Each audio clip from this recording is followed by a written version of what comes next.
Here we are, new camera, new name, ZV-1. The big red button, the tally light, the video-centric touches that indicate that this camera is for vlogging. Look, it's got a tilty flippy screen and it flips this way, which I believe is a first for Sony. I don't think I've seen any Sony camera with a screen that flips this way, other than a Handycam. Comments below if you know one. Winner gets an emoji handshake. It always tends to flip up or down. I know what you're thinking, it looks a bit like the RX100, and yes, you're probably right. Similar dimensions, slightly wider, slightly thicker, it just flips in a different way. It's got a smaller focal range, 24-70 equivalent instead of the 24-200 of the RX107, but with f1.8 max aperture instead of f2.8. And it's got a built-in ND filter that the RX100s used to have. Otherwise, it's obvious that at its heart, it's an RX. And why not? I mean, I love the RX107. I bought this one recently on a trip to Hong Kong. I love its compact size. I mean, you can just put it in your bag, in your pocket, whatever. You take it around with you everywhere. But it's not just RX100 with a flip screen. Things have changed with the ZV-1 though. The body is a bit more plasticky than RX100s. There's a little rubbery grip here to stop you from accidentally dropping your camera, turning into thousands of tiny shards of plastic.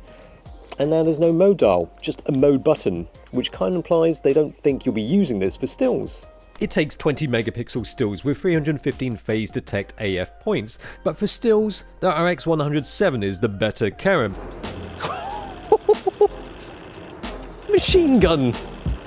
It's 20 frames per second. It does a 20 frames per second burst. But look, the ZV-1 is cheaper, and it's obvious what this camera is meant for.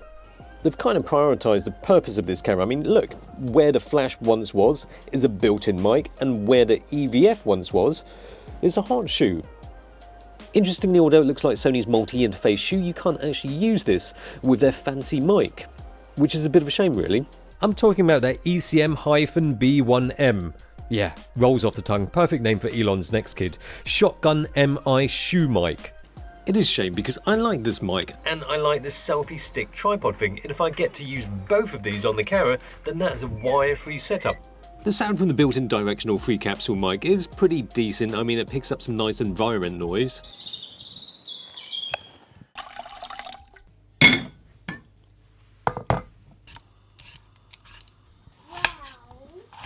Although you should use that Don King style dead cat on top of the camera because it does pick up wind noise.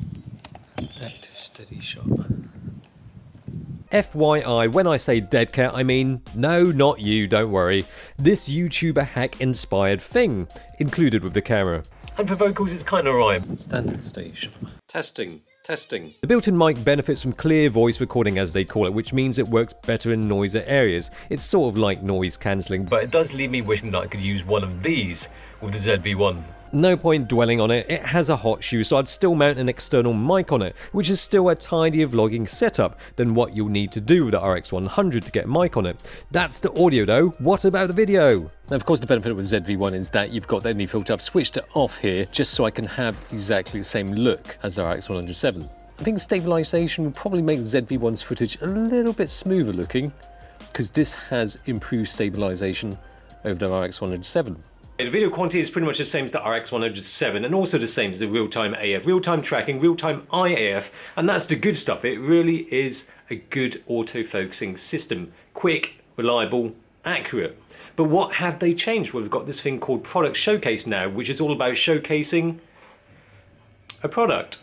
So the idea is that it will focus on your face, and then when you put your product in the frame, it will quickly and accurately focus on that. It's basically like a tweaked algorithm for products. It's like face detection for products, but it works with face detection as well, so it switches between your face and product really well. Well, the one caveat is that in product showcase mode, stabilization is disabled. You have to use it on a tripod, but I guess that kind of makes sense.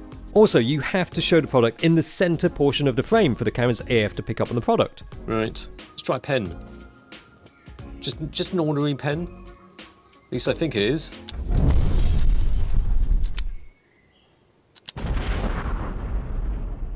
Yeah, just an ordinary pen. There we go. The Product Showcase AF works really well even on small products. It's quick and it's accurate. Tell you what though, it is getting pretty hot out here. You're probably wondering, does it overheat? Well, earlier I set up the ZV-1 from cold, hadn't used it before that for an overheating test. Okay, let's set this up. So I'm going to do overheating test. So 24 degrees, direct sunlight. In the settings I've changed it to high temp to make sure the camera really fries before switching itself off. Let's give it a go. The camera gave a warning about the temperature after about 14 minutes and then cut off after 19 minutes. But here's the weird thing, I could wait a couple seconds, switch it back on and hit record, and it'd record for a few more minutes. Then it would cut out again, I'd wait 2 seconds and then record again. I repeated that process for about 35 more minutes, where the time it would record gradually diminished until it was just a minute each recording. I probably could have gone on for a bit longer, but I got bored. I think overall that's okay. That's already better than some recent Fujis, and if you don't need long clips after 19 minutes, you can keep shooting for up to an hour of short clips. And that is direct sunlight, of course. Otherwise, video performance is great. For the same reason I like the RX100, I like hybrid log gamma, although end up shooting mainly with movie picture profile most of the time. They look good with minimal work, it's less fussy than S-Log3. And the ZV-1, it's got great autofocus. And that is really all I need in a camera meant for vlogging. That and good stabilization, which is why I took the ZV-1 and RX100 for a walk. Now, one thing I noticed was that the ZV-1 looks a little more cropped, perhaps due to the fact that the widest lens is actually 9.4mm instead of 9mm for the RX100. When walking with a standard steady shot, it didn't seem to offer up a huge improvement. You still get quite a bit of shakes and bumps, but the ZV-1 does seem steadier in active steady shot versus the RX100. Why did I go for another round? I just can't believe it. Otherwise, this wouldn't have happened. That has to be the worst conclusion I've ever come to in a review, that I'm shit at holding cameras. I think the thing I'm most upset with is that usually I'm not a clumsy person, so this was a bit of a shock, really. I mean, look. Even my cat's crying about it. Oh man, I've got to apologise to Sony and say thank you for letting me borrow the camera, but you're getting it back with a bent end. I'm really sorry. You know, I don't usually have that effect on ends, but I managed to write off my own camera as well. So now both of them don't work. End's not bent, so there you go. Told you I don't have that effect on ends.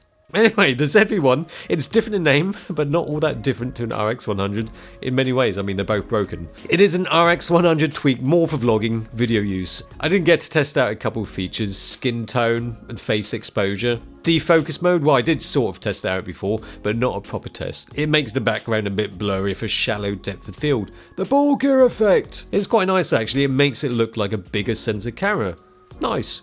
But yeah, now this ZV-1 is all bokeh. Fantastic. And also vertical video, so if you're shooting like that, it detects that like the RX100, and when you play it back, it will be vertical. So yes, the ZV-1, same but different. Different enough to make this the ideal video version of the RX100, and if that's your thing, then this is the one to go for.